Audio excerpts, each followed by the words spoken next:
সুপ্রিয় দর্শক, আসসালামু আলাইকুম। পৃথিবীর সবচেয়ে সৌভাগ্যবান কারাগারগুলো হচ্ছে বাংলাদেশের কারাগার। এই কারাগারগুলোতে শেখ হাসিনা থাকেন, এই কারাগারগুলোতে খালেদা জিয়া থাকেন, পরিমণি থাকেন, নুসরাত ফারিয়া থাকেন, ওবায়দুল কাদের থাকেন, মির্জা ফখরুল ইসলাম আলমগীর থাকেন। বড় বড় ফিগারগুলো সবসময় কোনো না কোনো সময় এই কারাগার বড় বড় ফিগারে ভর্তি থাকে। এখনো যদি আপনি খোঁজ নেন, কাশিমপুর কারাগারে এত পরিমাণ ভিআইপি রয়েছে, দেশের কারাগারের বাইরেও এই পরিমাণ ভিআইপি নেই। এটাই চরম সত্য কথা। বাংলাদেশের কারাগারগুলো এই পরিমাণ সৌভাগ্যবান।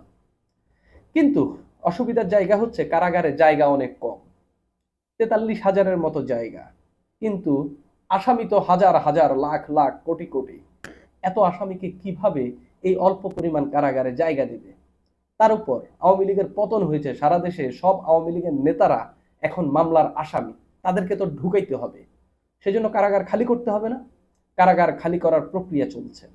সর্বশেষ কারাগার খালি করার জন্য এমন পরিস্থিতি তৈরি করা হচ্ছে যে আপনি হত্যা মামলায় দণ্ডপ্রাপ্ত আসামিদেরকে খালাস দেওয়া হচ্ছে শুধুমাত্র কারাগার খালি করার প্রক্রিয়া হিসেবে।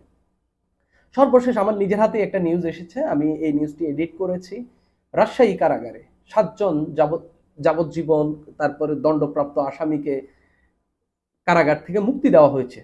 তাদের কারো কারো এখনো 2 বছর, কারো 3 বছর এরকম সাজা মওকুফ করে তাদেরকে কারাগার থেকে খালাস দেওয়া হয়েছে। এরা সবাই হত্যা মামলার আসামি।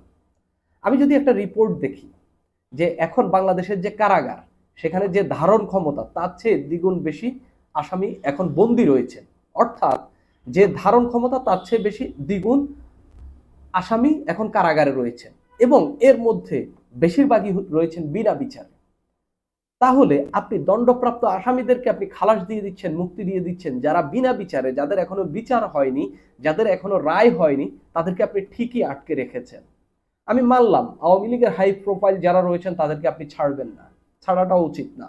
তারা জুলাই আগস্ট আন্দোলনে এক ধরনের এই যে বাংলাদেশের ছাত্র জনতার উপর যে বর্বর হামলা হয়েছিল, এখানে তাদের সমর্থন ছিল, তারা এখানে নির্দেশ দিয়েছে, তারা গুলি নিয়ে মাঠে নেমেছে, সবই করেছে, সব অন্যায়। এরকম স্পষ্টত অন্যায় এবং এরকম অভিযোগ এবং এরকম অভিযোগের সত্যতা যাদের বিরুদ্ধে রয়েছে, তাদেরকে আপনি বিচার হোক বা না হোক তাদেরকে আপনি আটকে রাখেন। এর বাইরেও বাকিদেরকে কেন আপনি আটকে রেখেছেন? কেন তাদেরকে জামিন দেওয়া যাবে না? রাজশাহী কারাগার থেকে 7 বন্দীকে মুক্তি দেওয়া হয়েছে, সবাই হত্যা মামলার আসামি। আমি আরেকটা রিপোর্ট দেখি, কারাগারের ধারণ ক্ষমতার দ্বিগুণ কারাবন্দী, 75%ই হাজতি। হাজতি এবং কয়েদির মধ্যে তফাৎ আছে। হাজতি হলো যে সেই ব্যক্তি এখন মানে যার হচ্ছে এখনো মামলার রায় হয়নি, আর কয়েদি হইলেন যার মামলার রায় হয়ে গেছে। এখন আমাদের প্রায় 75,000 বন্দী এখন কারাগারে রয়েছেন, এর মধ্যে 75%ই হইল হাজতি। বোঝেন কত পরিমাণ মানে লোক বিনা বিচারে এখন কারাগারে রয়েছে? আপনি বিশ্বাস করতে পারেন কি পরিমাণ মানুষ যাদের এখনো মামলার রায় হয়নি, এরপরও তারা কারাগারে রয়েছেন? সরকার কি এইসবের বিষয়ে সিদ্ধান্ত নিতে পারেন না? ধারণ ক্ষমতা না থাকা সত্ত্বেও কি কেন এরকম চাপাচাপি করে মানুষদেরকে কারাগারে নিয়ে ভর্তি করে রাখা হয়েছে? ওইখানে কি তাদের মানবাধিকার লঙ্ঘন হচ্ছে না? যাদের এখনো মামলার রায় হয়নি তারা শুধুমাত্র আসামি। মামলার রায় হইলে, বিচার হইলে আপনি সম্পূর্ণভাবে বলতে পারবেন তারা ওই ঘটনাটি ঘটিয়েছে, যার কারণে তাদের বিরুদ্ধে রায় দিতে হয়েছে আদালতকে। কিন্তু রায় দেওয়ার আগ পর্যন্ত তো আপনি তাকে সেভাবে যে অপরাধী, সে যে অপরাধটি করেছে এটা নিশ্চিতভাবে বলতে পারছেন না।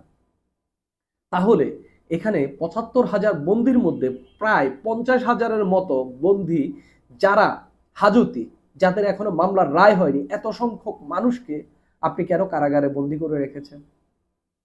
এটাই সবচেয়ে বড় প্রশ্ন। এর মধ্য দিয়ে বোঝা যাচ্ছে মানুষের মানবাধিকার কিভাবে লঙ্ঘন হচ্ছে। প্রকৃত অপরাধীরা ছাড়া পেয়ে যাচ্ছে, আর যাদের এখনো অপরাধী হিসাবে প্রমাণ হয়নি, যারা এখনো শুধুমাত্র মামলার আসামি হওয়ার কারণে মামলার রায় হওয়া ছাড়াই দীর্ঘদিন ধরে কারাগারে বন্দী রয়েছেন, তাদের বিষয়ে যে সরকার খুব বেশি সহানুভূতিশীল নয়, এবং আইন দেশের আইন যে খুব বেশি তাদেরকে সাপোর্ট করছে না, এটাই প্রমাণিত হচ্ছে। অথচ এই আইন মানুষের জন্য, এই আদালত মানুষের জন্য, এই সরকার মানুষের জন্য, এই দেশ মানুষের জন্য, কিন্তু আপনি প্রচুর পরিমাণে মানুষকে নিয়ে কারাগারে বন্দী করে রেখেছেন। আপনার ধারণ ক্ষমতা যেখানে 43,000, আপনার রয়েছে প্রায় 75,000 মানুষ বন্দী। তার মধ্যে 75% বিনা বিচারে, যাদের এখনো মামলার রায় হয়নি। এই লোকগুলোকে কি ছেড়ে দিলে কি তারা বিদেশে পাড়ি দেবে? সবারই তো ডকুমেন্ট এয়ারপোর্টে, বিভিন্ন সীমান্তে থাকছে। কিভাবে তারা বিদেশে পাড়ি দেবে? যদি সেটা আপনারা নিশ্চিত না করতে পারেন যে একজন কনভিক্টেড, একজন আসামি, যে আপনি ছাড়া পেলে, জামিনে মুক্তি পেলে সে বিদেশে চলে যেতে পারে, ওই সরকারের কি আর কোনো সক্ষমতা রয়েছে আইন শৃঙ্খলা পরিস্থিতি নিয়ন্ত্রণে? আমি মনে করি নেই। এই পরিমাণ কারাগারে এই পরিমাণ মানুষের মানবাধিকার লঙ্ঘন করা হচ্ছে, সরকারকে এইসব বিষয় নিয়ে ভাবতে হবে। এসবের জন্য জুলাই হয়নি। শেখ হাসিনা সরকারের সময় আমরা দেখেছি, বলে কয়ে যাকে তাকে কারাগারে নিয়ে যেত, গুম করা হতো, ডিজিএফআই এর ডিটেনশন সেন্টারে রেখে দেওয়া হতো। এই সরকারের আমলে আমরা সেটা চাই না। যদি প্রকৃত অপরাধী হয়ে থাকে, যদি প্রমাণ থাকে, যদি চার্জশিটেও সে যদি অপরাধী হয়ে থাকে, আপনি তাকে কারাগারে রাখতে পারেন। কিন্তু সে যদি প্রকৃত অপরাধী না হয়, এখনো তদন্তই শেষ না হয়, এখনো মামলার রায় যদি না দেন, তাহলে আপনি কেন তাকে কারাগার, তাকে কি জামিন দেওয়া যায় না? তার উপর আপনার কারাগারগুলো তো ধারণ ক্ষমতা এত পরিমাণ কম, আপনি এক এক সিটে আপনি দুজনকে রাখতে হচ্ছে জোর করে। এই যদি হয় অবস্থা, তাহলে কোন সরকারকে আপনি বিশ্বাস করবেন? কাউকে আপনার বিশ্বাস করার মতো নেই। সুপ্রিয় দর্শক, আজ এ পর্যন্তই।